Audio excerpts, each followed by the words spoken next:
Important है और 7 में विभाज्यता के 3 नियम है। 7 के विभाज्यता के 3 नियम है। ठीक, कौन कौन से? तो देखिए, पहली बात कि जब भी कोई एक संख्या है, जब कोई एक संख्या लगातार 6 बार दोहरा दी जाती है, जैसे हमने 3-3 लिख दिया। ठीक, अब 3-3 हमने 6 बार लिख दिया। कोई भी संख्या लगातार यदि 6 बार दोहरा दी जाती है तो वह संख्या क्या होगी?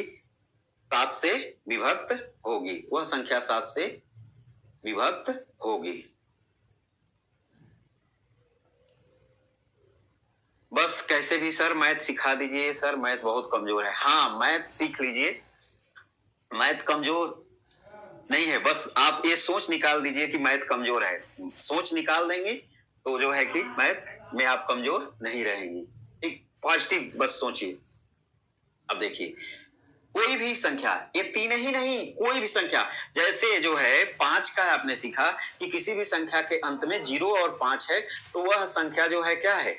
5 से विभक्त है। उसी तरीके से 7 भी एक अपने आप में बहुत ही विशिष्ट संख्या है। विशिष्ट इसलिए है कि 7 एक ऐसी संख्या है कि जिसका पहाड़ा पढ़ेंगे आप ना, तो आपको जो है 1 से लेकर 9 तक के सभी अंक इकाई पर आ जाते हैं। इसकी इतनी बड़ी विशेषता है।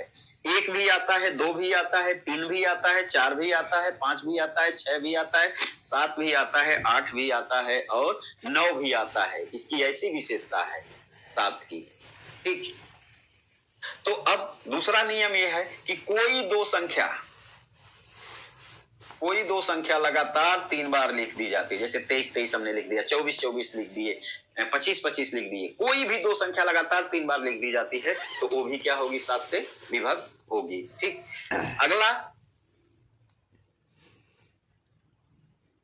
कोई 3 संख्या लगातार 2 बार लिख दी जाती है। कोई 3 संख्या लगातार 2 बार लिख दी जाती है तो वो भी 7 से विभक्त होगी।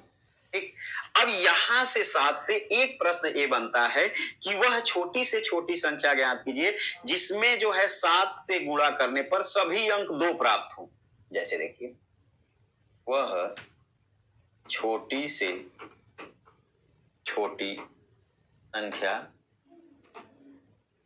दिख रहा है ना, ज्ञात कीजिए जिसमें 7 से गुणा करने पर सभी अंक 2 प्राप्त हो, 3 प्राप्त हो, 4 प्राप्त हो, 5 प्राप्त हो, कुछ भी लिख सकता है। सभी अंक